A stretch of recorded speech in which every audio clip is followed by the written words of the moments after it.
What's up, guys, and welcome to another episode of 317 Fishing. I'm Jimmy Helfer. Today we're going to talk about how to properly rig and properly fish a stupid tube.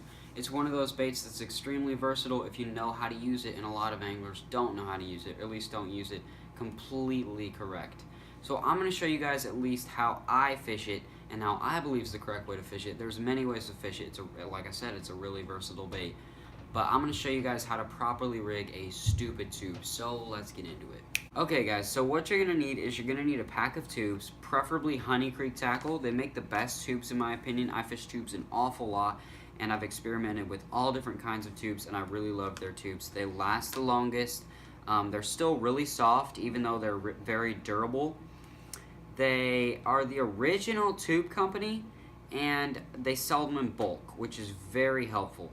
A pack of their tubes can last me a full season, and I may fish a tube every single tournament throughout the year. So you're also going to need a 1/8 ounce tube hook, which you can also buy from Honey Creek Tackle's website. Okay, now what you're going to do is you are going to take your tube, you're going to open it up like this, and you're going to run this straight through there, just like this. Okay, you guys see that? And then you're going to push the hook straight out from in there. Okay? So right now it's sitting like that. You guys can see the hook right there. So what you're going to do is you're going to pull this completely down there. Just like that. Not until the head comes out, okay? Just pull it to right about where the head is, just before that. And then you're going to turn it up like this. Push the eye of the head out of there so that you can tie it. And then you're just going to T-rig it.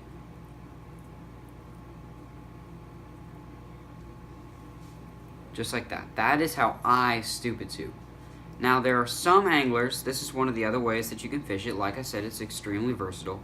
There are some anglers that rip this bottom part right here, just like that. Okay, it will leave your hook a little bit more exposed and less weedless, but it does make for an easier hook set. The one thing that you never ever want to do with a tube is you never ever want to skin hook it.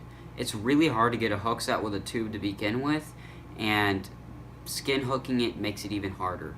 So just refrain from doing that. It's got a lot of bait before the hook is, so it's pretty weedless regardless. You don't really need to skin hook it. But yeah, that's how you stupid tube. It's really easy. And now I'm going to show you guys how to properly fish it. Alright guys, so when fishing a tube, you're going to want it paired up on a 7-foot medium heavy spinning rod. Unfortunately, I don't have my equipment with me here. I'm at Lake Foxcliff just visiting with some family, so I don't really have that stuff on me. I just got the equipment that's inside. But you're going to want it on a 7-foot medium heavy rod, spinning rod, paired up with 10 or 15 pound Power Pro braid and a 10 pound fluorocarbon leader. And so when you fish this, you're going to want to realize immediately when you start fishing it how much of the work is done when it is being dead stick. Now when the bait is sitting on the bottom, the skirt at the bottom of the tube flutters a lot.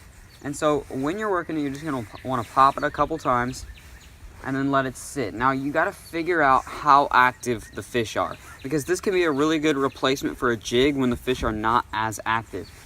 So when they're not as active, you're going to want to let it sit for 10 or 15 seconds, again, depending on how active the fish are. And if they are very active, you don't need to let it sit for as long. The other important thing with the tube is your hook set. Okay, it's 10 pound fluorocarbon. You're not going to want to jack into the fish, okay? It's more of a, when you feel your bite, you got to let them eat it for a little while, because like I said, the hook is not that exposed, so you got to make sure that they eat it completely. Then you just reel up your slack and glide into the fish, okay? It's not supposed to be a snapping motion, okay? You don't feel his bite and then go. That's not what you're trying to do here. You're just trying to glide into the fish and keep full tension on the whole time.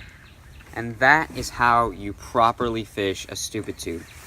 If you guys haven't checked out my giveaway, go check it out right now. I'm giving away first place prize of the $500 giveaway at 100 subscribers and second and third at 200 subscribers. Go check that out. I'll see you guys next time on 317 Fishing.